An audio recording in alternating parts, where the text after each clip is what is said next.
Good afternoon, everybody. Good afternoon, Pinky ma'am. Good afternoon, Seema. Good afternoon, Daksh. Good afternoon, Sridhar. This is a legal panel on a subject which is much more mainstream, a business topic actually. And a lot of noise is there for, especially since the pandemic, that how the unorganized sector, because it's largely unorganized, 30% of the GDP comes from this sector, SME world, if you call it. But there has a lot of work which is going on in this sector. Even the government has pushed many new agendas, uh, tax incentives, and especially if you call startups also as SME, then startups, almost like a revolution has happened in 6 to 7 years.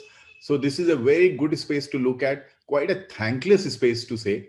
But this government actually has tried to give it some kind of structure. But the reason for such a panel is that we will take the holistic approach, how much they contribute to the economy, what is their actual share, how much recognition happens, what is the policy of Atmanirbhar Bharat, which has really fueled SME revolution in India. And if it contributes 30% of the GDP, what are the hurdles which they normally face on compliances and legal? So, just to set it up properly, I will first invite Pinky ma'am, because she looks at it from a very national perspective. She will understand it from the economic point of view, from the GDP point of view, from the economy point of view, from the pandemic point of view. So, ma'am, what are your observations about this sector, and how do you think they will cope up with the challenges ahead? Sudhir, thank you very much. Actually, I think we are dealing with a sector which has so much potential, and Yes, the idea that we are able to exercise and put that into the national perspective is something that we really need to target it. I mean, I think we as a government have really taken full attention to the aspect of MSMEs across the various three classifications that we have. So the idea has been to put in the impetus, and you can't have a better kind of deal. I remember when the scheme of Atmanirbhar was being announced last year, and the entire incentives that went in, almost 10% of the country's GDP goes into the 20 lakh crore relief package to really right. incentivize MSMEs. And the whole purpose was to provide ultimately incentive, investment, availability of funds. Of course, there are some issues on that, but I'll come to that a little later. The question is of providing ultimately a 4 year moratorium, and you are having Hmm. this entire period for ultimately being able to resuscitate yourself and to put yourself into Hmm. perspective. Of course, this is in the context not only of general economic growth, but COVID specific issues. This has Right. been so critical for us because I think we would have gone far ahead, but for the fact that COVID has come into the mainstream and Right. affected the economy in all sorts of ways. So you are having the supply chain being disrupted. You have lack of access of funds. You have lack of marketing. I mean, you do have today. I was just looking at some of the figures. I mean, MSMEs was required to provide or were providing about 11 crore Hmm. jobs. Incidentally, that is Hmm. another aspect that needs to be looked at. The changeover of Hmm. definition, possibly from the Right. investment and turnover concept to the employment based criteria, which has been adopted by a number of countries for purposes of classification of MSMEs. But almost in Hmm. this COVID period, Sudhir, Yes. 95% firms have almost been impacted due to the national lockdown Right. starting from March 2020. 70% almost closed down, and 40% remain interrupted till now. And the three barriers, if I may identify them, the market access, overall productivity, and getting access to more finances. So, Right. as we talk, of course, we are approaching near the budget, and the government is Yes. proposing, in fact, last budget, the budget was increased from 7,500 crores to 15,000 odd crores. In fact, it was Right. about 15,008. In this year, it is Absolutely. expected the budget is required to go far more. And even more important, I think what we are Hmm. doing aside from the investment and provision of this finances is simplifying Hmm. taxation. Incidentally, Hmm. by the way, Telangana is a very good model which could be followed for a single window clearance system and is proved very effective in performance as far as simplification is concerned. Because what we do require for MSMEs, Sudhir, between you and us, is today funds, availability, market requirements, and ease of doing business. Now, in ease of doing business, we have done decently well. That is another scheme of the government which is ultimately focused. Right. MSME is forming the backbone. That is why you had a separate ministry being formed. You had the Act of MSME come into being in 2006, and Ji. of course, certain proposed amendments to that. But what we also need very, very crucially, as you rightly said, this is an unorganized sector. So we need more automation. We need more automation as far as MSMEs are concerned. Yeah. We need to understand technology, and we need to provide, because ultimately mass scale, so we're going back to the old economics. You Yeah. have mass scale economies always prevailing to provide succor to Yeah. provision of supply. So the Right. supply and demand theories remain, the Samuelsons of yesterday still remain. So MSMEs, in order to be effective, have to be able to get this. And one more feature that I must flag for our consideration, Sudhir, is this: that MSMEs ultimately are not, it is not mandatory to get them registered. As on date Yeah. today, we have about 6.3 crores which are registered. That's another matter. Hmm. But the point remains still, I'm sorry, that's not 6.3 crores. That was the total number of MSMEs. Ji. Much larger, about 63 lakhs, I'm sorry, is the number of registered MSMEs as on now. But it is important for MSMEs and us to recognize this, that unless you are registered, you will find various barriers. You will not be able to Hmm. get benefit of number of schemes. So while we as government keep announcing and keep putting into perspective schemes, But to you're get in, outside the circle. you're outside the circuit. To get into Yeah. the circuit, you need registration. So it may not be mandatory under law, but we do Right. require registration for purposes of availing those benefits. One. And Right. secondly, what we, I think I'll flag this as a second issue, that we do need to consider is provision of investment must also be available for further investment and not only for paying outstanding loans. That is Correct. some consideration Very which well is said. extremely important. And I think COVID has obviously made the situation even more acute for Right. MSMEs. So with Right. that, I think Sudhir will Yeah. Good discuss. initial observations. Good initial observations, ma'am. Seema, may I ask you? You work on educational space a lot, and also you know a little bit about how much women suffer when it comes to e-commerce platforms. They have a mandatory GST registration, and women folk, especially because of the pandemic, which was mentioned by Pinky ma'am. Women folk have really suffered, and they have somehow been thrown out of this SME circle because they are so small in sometime in size. That is one part. I want your comment. The second part is that when you see the supply chain and yearly, like how a person can be an example in education, that if a guy is selling in Deepavali all the diya and the allied products with Deepavali, the same person sells a very different kind of stuff for Holi and then for Makar Sankranti. And he can be a good case study that how do you do this kind of variation. So there are a lot of learnings from SME sector. So one is the comment on women. What do you think that how do we deal with these registration of GST and other issue, because sometimes they are shy and they don't come to the front. And the second is role of SME leaders in educating both downwards and upwards. Okay. Thank you, Sudhir. See, instead of just addressing the issue related to the women, I think it's a more wider issue, whether it is women or men. I'll bring in some of the perspective that I see from a practical point of view, representing a lot of MSMEs and SMEs. What actually happens, while government has come up with amazing number of schemes, ma'am has already referred to them. There are Startup India schemes, there's no collateral scheme, credit guarantee schemes, India seed fund scheme. Now, what is the issue then? Why is the MSME lacking so behind? And in fact, if you see the recent survey, there are like 42% of the MSMEs and specifically SMEs, which are saying that either we are stagnating because of the pandemic, or we are shutting down, or we are closing. 42% of our backbone of Indian economy is struggling. Yep. And that's a huge number. Now, let me step back from what is happening in the real life when we are advising these SMEs, what is actually happening, and I'll come to the issues that you've raised. First of all, let's look at the compliance structure. First of all, look at the licensing structure. The bureaucratic hurdles in getting registration. See, the policies are good, the executions are skewed. The amount of time that we take for our clients to get them to register simple things.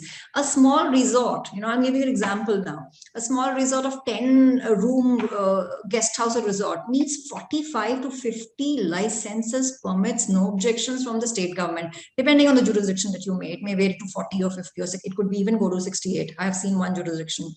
These are the kind of licenses we require.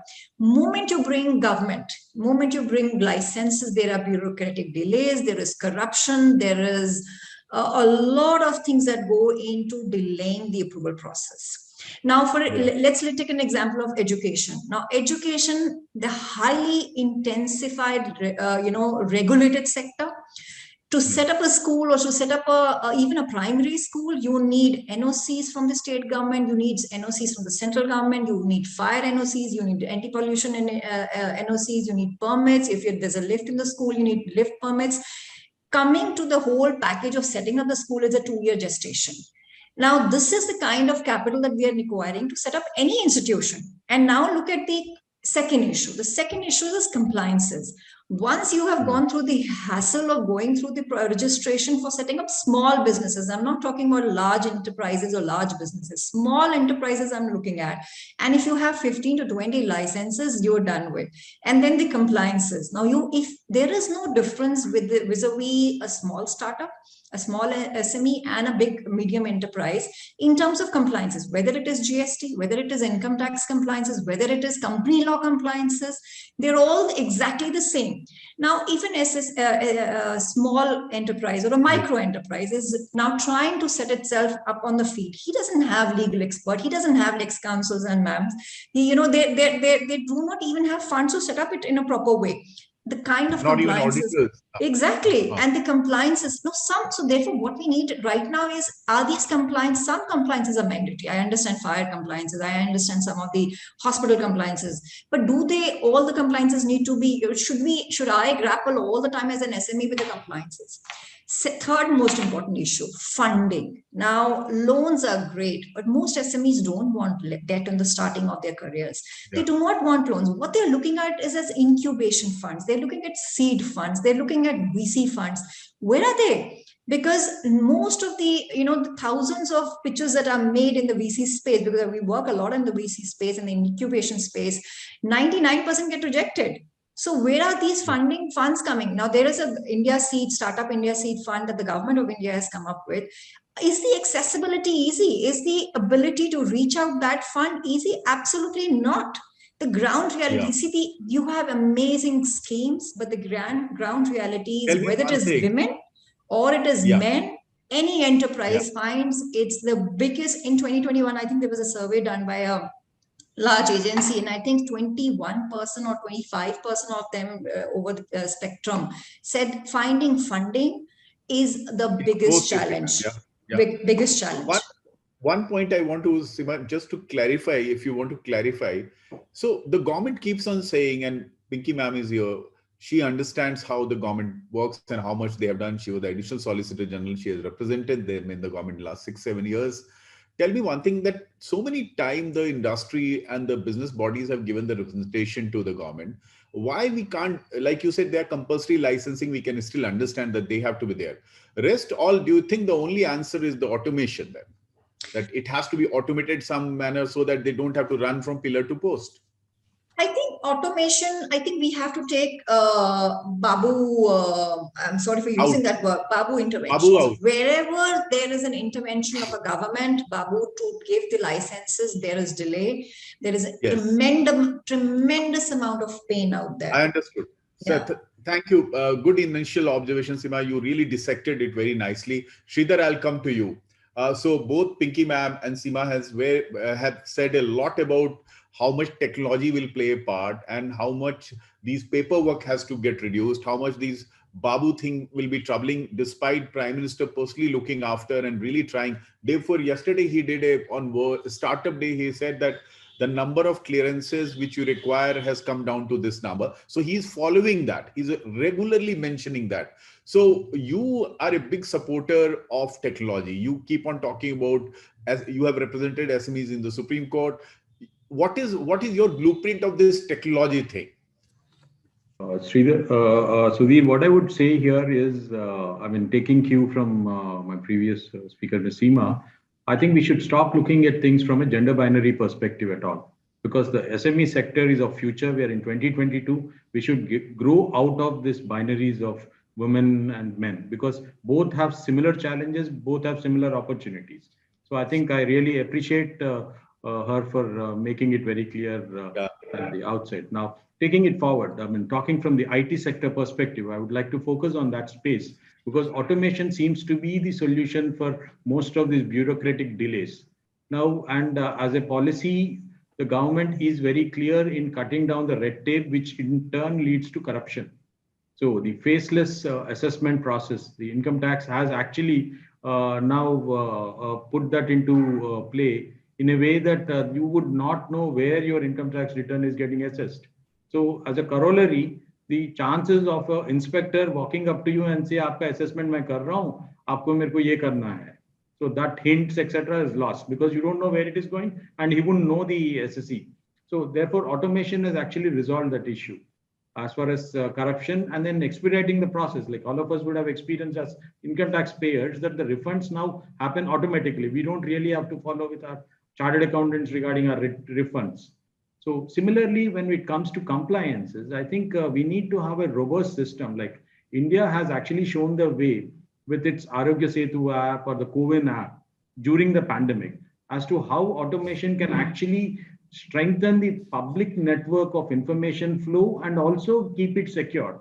So therefore, all these compliances, like if I actually select a particular project as an MSc, I would probably have to go through an app where I can just feed my information, and the relevant statutory compliances will have to verify or upload the checklist that I'm required to comply. That's the way it should be. I mean, I'm quite hopeful that in a matter of not months, a few years, we will reach there where I want to set up a company. I would just download an app and say, probably this is what I want to do. Check from a pre-approved categories, like what you would do in a book search on a e-platform. You just select the category in which you're looking for, and then say, give me the checklist of the compliances. If I have to set up a school, I need to locate the territory. So therefore, if it is in a particular zone, you need to have what are the requirements for that zone, all available online. And I can sit anywhere in the globe and then actually compliances be done and upload my lease documents. Like that's the way the compliances can be done. Also, what do you recommend to the SME sector that they need to invest little bit in the technology, and also there should be a legal framework so that they invest in technology?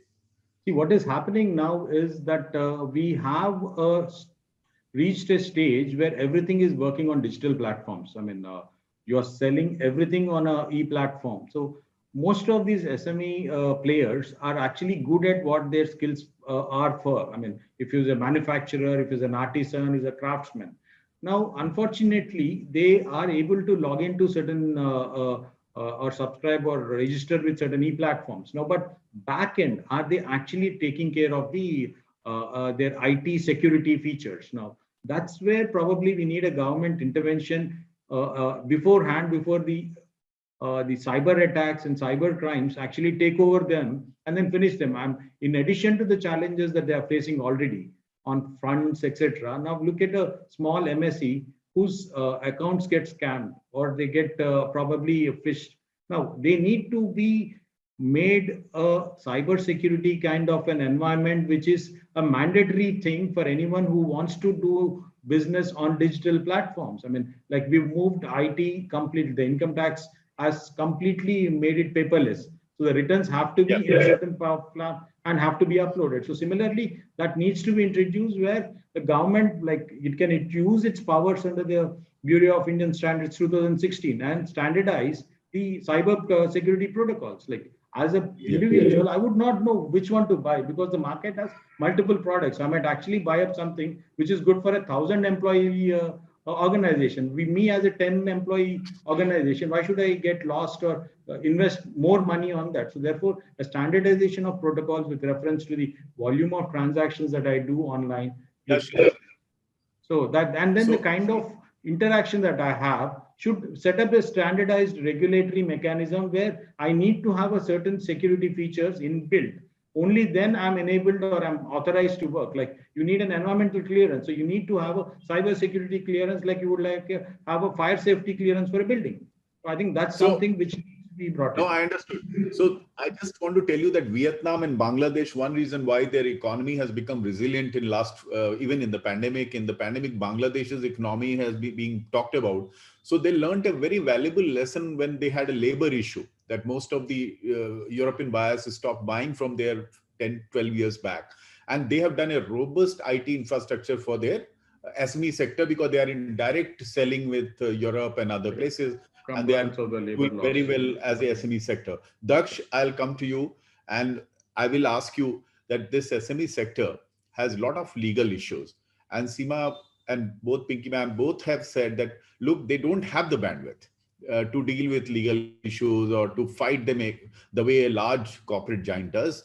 And even for all of us who are into practice, we keep on meeting people. We become like इनको तो नहीं charge कर सकते इतना, and that's always a problem. So what kind of arbitration issues you have seen in last 2 years? What kind of litigation issues are coming in the pandemic? So thanks for that, Sudhir. I think this is very good inputs we've got from Pinky ma'am, Seema, and Mr. Potaraju. All of this is very relevant. I think from a compliance perspective and from a legal perspective, what I generally see is that it's most important to have clarity in compliance and to have certainty in what the SMEs and the businesses need to do. Now, Mr. Potaraju talked about a drop-down setting up of companies or entities, and getting a list of licenses. I think that's a very good suggestion, and it is a suggestion that is being implemented in various countries like Singapore, even in the UAE. These kind of things are being implemented to give clarity. So the most important thing from my perspective, I think, for SMEs is to have clarity so that young promoters or young entrepreneurs who are leading these SMEs can know by just going at particular portal or particular website and say, look, I'm setting up a school, like Seema talked about, or I'm setting up a resort. These are the compliances that I need to do. But coming to now, just contributing to what the earlier speakers had said, now coming to your question, so specifically on the MSMEs. Now, we all know in 2006, the government brought out the MSME Act, which provided for mandatory arbitration when you're dealing with an SMA. What has happened more recently, there are two legal developments that have happened in the last 1 year. One is the Supreme Court judgment, which says that only if an MSME is registered, will the mandatory arbitration provisions apply. Obviously, that means that those MSMEs that have not registered will not have the benefit of Section 15, 16, and 18. As Pinky ma'am rightly pointed out, there is only a fraction of MSMEs that have been registered. So that's something that the government needs to look at and say that, are you disentitling those MSMEs that are not registered solely because they did not know that they have the benefit? Because we dealt with a few instances where what happens is effectively only once there is a default and an MSME is in the debt trap, they need to pay the lenders and they need to recover from other customers. Yes. Is that when they realize what are the options available to me, and then they say, oh, I didn't take the registration, or I didn't take the registration in the right category. So there is no backward walk there. There's no backward walk, obviously, and the Supreme Court has clarified that, in fact, right? So I think that's something the government needs to look at, just to provide clarity. And if I can just take another minute, it's also important to then, because just staying within this debt trap, you also have the second legal development that has come in, which is the NCLT prepackaged insolvency process, which effectively, the way I look at it, is a corporate debtor driven process as opposed to the creditor driven process. Now, until about October, November, we didn't have the necessary strength in the NCLT. It's no secret that after the honorable members have been recently appointed, after Supreme Court came down quite harshly on them, it's likely to happen quickly. But it's also important for the honorable members of the NCLT to look at it from a corporate debtor driven process as opposed to a creditor driven process. Thank you. Sorry, complete. Yeah. Just two suggestions. In terms of how we can streamline compliance. And one suggestion is, of course, the fact that the mandatory arbitration only applies to micro conciliation and then followed by arbitration only applies to micro and small. I see no reason why it should not apply to medium enterprises. As Pinky ma'am also said, the fact is that those thresholds need to be revisited. Yes, they need to be revisited, but also to apply it to medium enterprises. The second thing is, like we have in the real estate sector, there is a standard form of a builder-buyer agreement that the government has prescribed, and that's working quite well since 2016. perhaps the government can consider making an amendment to the MSME Act. I know it won't happen immediately, but it's something to consider. Having a standard agreement which can provide mandatory arbitration, you could possibly opt out of it, but so that within there is clarity in the agreements entered between the parties. Wonderful. Daksh, wonderfully put. Pinky ma'am, final words from you and everybody. Just tell me, of course, Daksh, Seema, and Sridhar, whatever they said, we can come with a consolidated white paper kind of thing to you.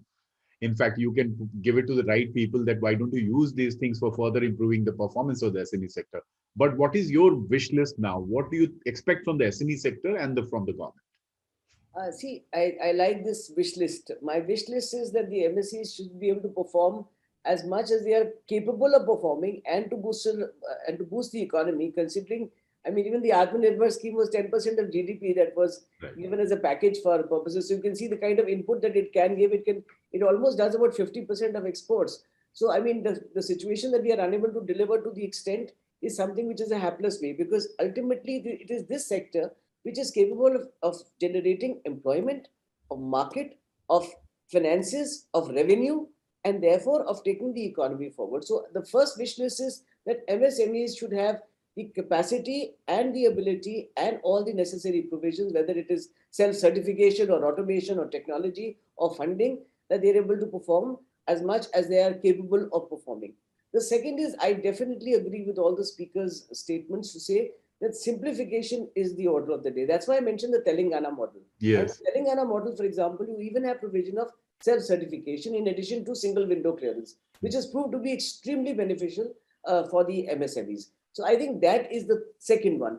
And the third, to widen the scope, we definitely need to include employment as a crucial criteria for purposes of classification of MSMEs and not continue to rely only upon investment and turnover. Thank you. Thanks a lot, man. Seema, what do you think your wish list would be from both the government? Government, you said a lot, but still, you think something you want to add, and from the SME sector to become resilient? I think the wish list is so long that it is because the issues are so intense. I think first of all, as Daksh has very rightly pointed out, awareness. There are multiple schemes available. The awareness is missing. So that's the first point. So since my list is long, I'm going fast on it. Second is, I think we need to extend the tax benefits for the startups. Definitely, it should not be the probability of getting those tax exemptions is really tough right now. It's not easy. So tax extension benefits should be given. The third is the GST that is being charged on a reverse charge basis on import of services by the startup. That should go. That is an exemption that we should make it available. I think the fourth is that the stock option schemes that we have right now, because most of the startups that we work with do not have wherewithal to pay high salaries. Stock option is the way to go, but it is duly taxed. First is at the time of the exercise of the vesting of the stock, and second is the time of the sale of the actual, which is a capital gain. I think at the time of the exercise, the vesting, the tax needs to be taken away specifically for the SME sector. The fifth is the accessibility to the capital. I think that is something, the biggest wish list of the SMEs. Accessibility and ease of accessibility has to be maneuvered. Seventh is the accessibility to judicial reforms, justice system. See, there is a lot of delays in payment of money to the SMEs. The government itself had seen that the PSUs were not paying it. In 2020, Mohim was raised where more than 1,000 crores of money was released to the MSME, which was a delayed payments. So delayed payments is also there, which needs to be expedited. But most important is, since there is a legal justice system is so difficult in India, the recourse for MSMEs are really, really tough. So I think that is something that a reform, which is a long-term reform, needs to be done. There's a long list, so I think I'll stop here. Thank you. Thanks, Atan. Sridhar, your wish list? Well, Sudhir, to just add to the list already he made. So what I would say is probably incentivize the institutions. I talk about the institutions of excellence, where students come in with a heavy student loans to be able to actually pursue their dream courses. So they should incentivize them by giving them probably a fee waiver, complete fee waiver or something. If they actually in that 4 years period in an IIT, they create a product. So therefore, anyone who comes out with a product which is actually useful to the society, I mean, let's put it in the terms equivalence of a MBBS doctor requiring to do a rural service. So if you do any product or any contribution in a product, you can have a mechanism where you actually give them back their fees, saying that, boss, you contributed to the society, therefore your fees is waived. And therefore, the enterprise in the youngsters is much higher and it gets the fire in the belly going. Money speaks. Ultimately, we all know it. So therefore, that's something which I look forward to. The second part I'm looking forward to is the insurance industry. Now, the insurance industry needs to now open up in actually covering the small and the medium enterprises from vagaries of businesses as much as cyber threats or any kind of other risks which they are completely outside the purview, because the premiums and the products are not available is what I get to hear from the entrepreneurs themselves, that there isn't enough products available because there is no mandate. Look, that's interlinked with what I had said in the opening statement.